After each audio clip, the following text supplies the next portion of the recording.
So I just want to nail this though. So in our old model, Does that make sense? we had spent £250,000 trying to get a 5% improvement in productivity. Consultants. And we had lean consultants, we had implemented agile in design, we had done project Training.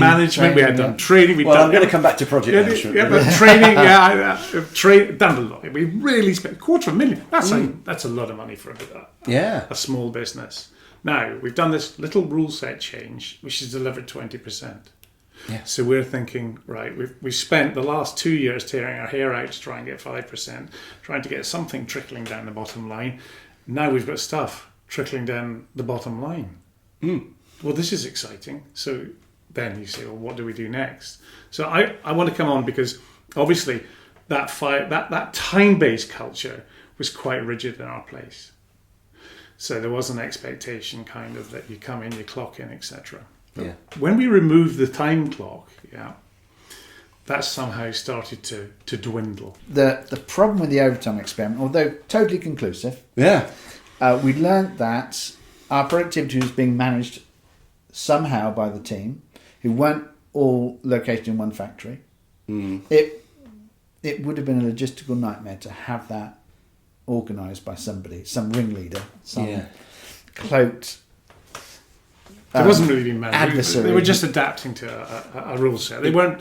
It wasn't something that was at the front of their mind. But somehow their group soul is controlling it. Not you, not management, not stuff you're doing. But they are somehow affecting it. Yeah, definitely. Without consciously, deliberately organising, orchestrating it. So when you ask them what they did to affect it, they couldn't answer the question.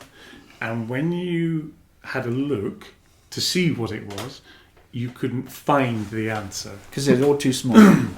They're too small things. I love it. I love it. Like so it wasn't available to you. Like that clarinet player, you can't say exactly what has changed. No. It's just much, much better. So what did you do next then? Well, so from the data again, what we noticed was in terms of outcome, the nouns. Stick to nouns. So our productivity had increased and then plateaued directly. They'd reached that 5 o'clock. 5 o'clock home time. Plateaued at 5 o'clock. Funnily enough. And so, and of course, that's exactly what you do if you're adapting to a new rule, and that was the boundary. That was You the really sweet wanted spot. to chuck in a bit of extra work, but that would have been reneging on your agreement with them. No. We, in terms of the overtime agreement, we went back to them after 6 months and said, fantastic, guys, let's go back to the old system now. And they said, now, I'm glad you said that, because we've been having a chat and we think it's just okay, as we should carry on like it is with the getting paid. But they can't earn any more. No. And they're just getting paid the overtime they used to work. Remember, we've only just changed one rule at the moment. Yeah. Are some people being paid more than others because they used to work more overtime yes, than and others? other people didn't get paid overtime because they didn't do any more.